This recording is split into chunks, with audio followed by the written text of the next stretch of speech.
is making her Crafts and Laughs debut as well. Please give it up right now for Jessica Alaniz, everybody!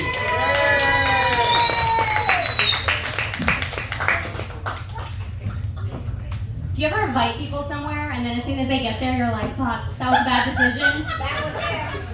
That's how I feel about the people I brought. So are you Mexican? So my name is Jessica. I'm originally from Texas. I recently moved to LA. And I don't know if you know anything about Texas, but it's fueled off of thoughts and prayers. Similarly to LA, which is fueled off of, I'm manifesting that for you. Similar. Have you ever had somebody say that to you? I'm manifesting that for you. Does it not sound like the most condescending thing you've ever heard in your life? Like my girlfriends will be like, Jessica, I'm manifesting a relationship for you. As they sit at home with their husbands, like eating dinner happily, I'm like, that's not nice. Or they'll be like, I'm manifesting a really successful career for you. I'm like, that sounds condescending. That sounds like you think I'm gonna be poor forever. And you're like, hoping that happens, you know? I'm manifesting that for you. It's wild. Texas, being from Texas, we have a reputation for having big egos. And that's not our fault. We're like raised to be little communist cowboys there. That's just how it goes. Like, you know when you go to school, you say the Pledge of Allegiance every day?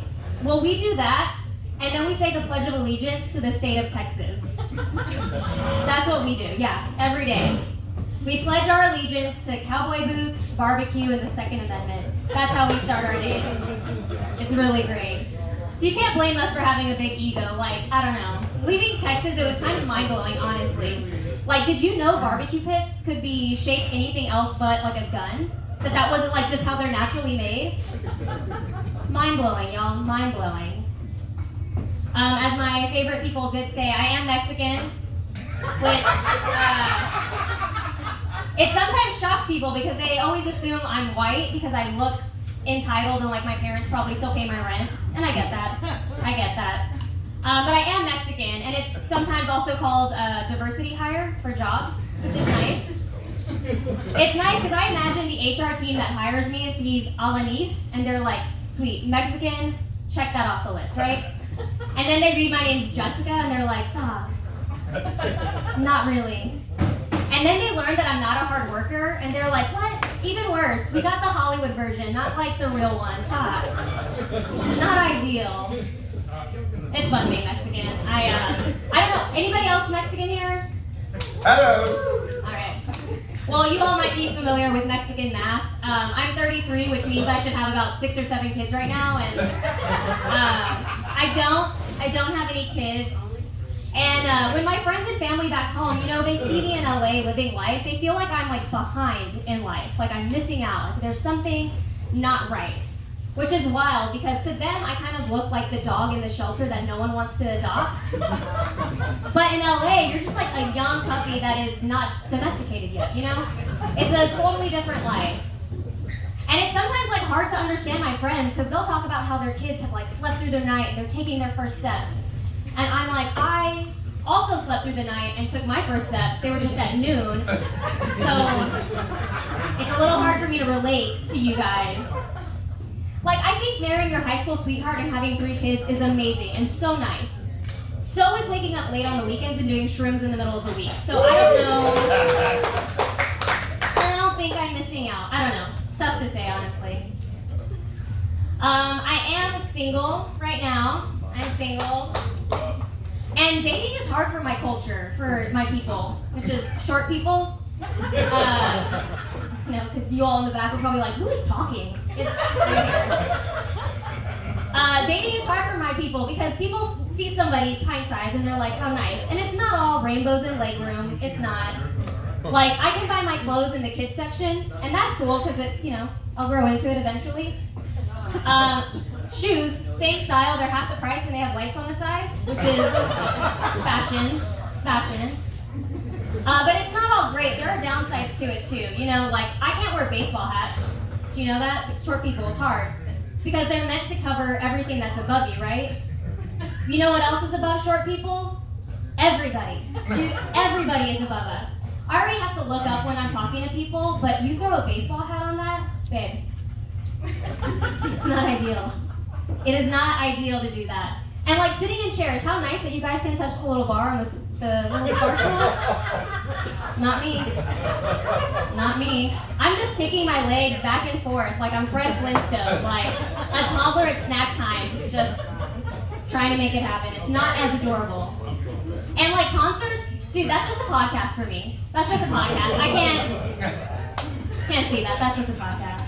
It's not ideal. That's why I am pro short women dating tall men, and tall women dating short men for that matter. Both ways. Because I think that's how we as a society, like, grow. You know? It is. Like, do you think I want to date men 5'11" and up? No. But I do it.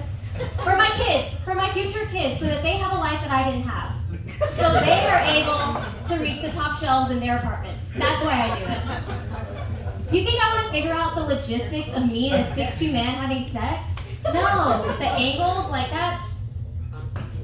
I'll do it though. I'll do it over and over and over again. For my kids. Because you would do anything for your kids, right? And I'll make that sacrifice, babe. I'll make that. It's science. It's great. No, being single is fun. My friends always give me advice. They're like, Jessica, you know, just when you least expect it, it'll happen.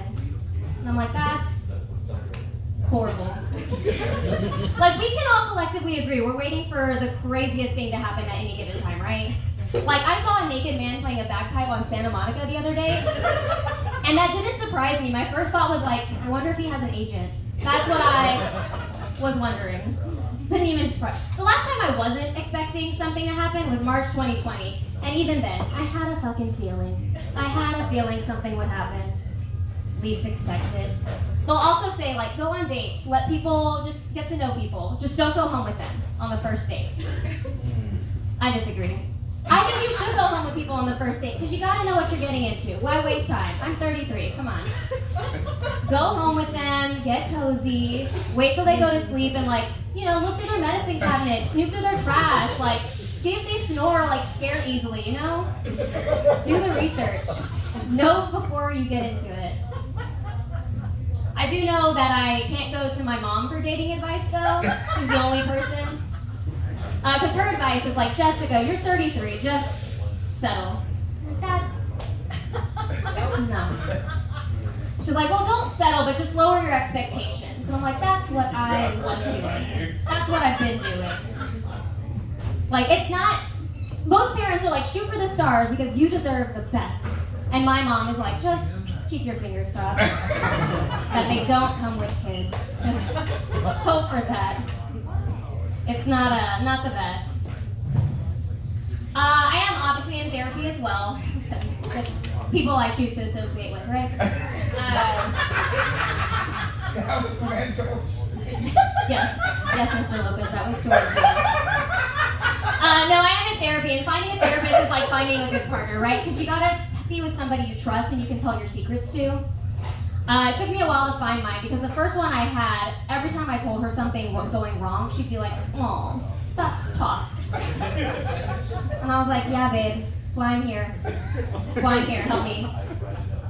The next one I had, I was like, "I'm going through a breakup, I feel depressed, like I'm never gonna meet anybody." And she was like, "Well, so is Tracy Ellis Ross, and she's got a great life." I was like, babe, she's Tracy Ellis Ross. Dude, we're not the same person. What are we talking about right now? We were dealt a different deck of cards. That's not it. The one I have now is great. I can really open up to her because we're about the same age, so it's nice. I just think she forgets she's being paid to do a job when we talk, because she'll come in and she'll be like, "Oh, Jessica, I am so annoyed today." And I'm like, "Oh, yeah, babe. You first, please. I went first last week. You go ahead." Like, I don't know the rules of therapy per se. I just don't think it should be two girlfriends shooting the shit for an hour, though. I don't think that's the way it should go. She'll come and tell me her problems, and I'm like, I feel like I'll go next, I guess. I'll wait. I don't know. But you know what? I was in a sorority in college, so I'm used to paying for my friends, so it honestly feels natural to me. It feels good. I'll leave you with this. I've been playing a fun game lately that I recommend. It's called What Was My Mom Doing When She Was My Age? Super great. The prize at the end of it is like depression. It's fun. Because when my mom was 33, she had 2 kids, a husband, a house, and a career. She's cool, right? Me, no husband, no house, I'm unemployed, and I gave myself a black eye the other day by dropping my phone on my face. So, the times have changed, right? Like, you can decide who's having a better life at 33, right? Like, she was managing humans in a house, and that's impressive or whatever. But I managed to get out of a speeding ticket the other day by telling the officer I had started my period and I needed to get home quickly, and he let me go. So, I don't know, I think I'm pretty impressive myself at 33, but you guys can decide. All right, I'm Jessica Alaniz. Y'all have been fun. Thank you so much.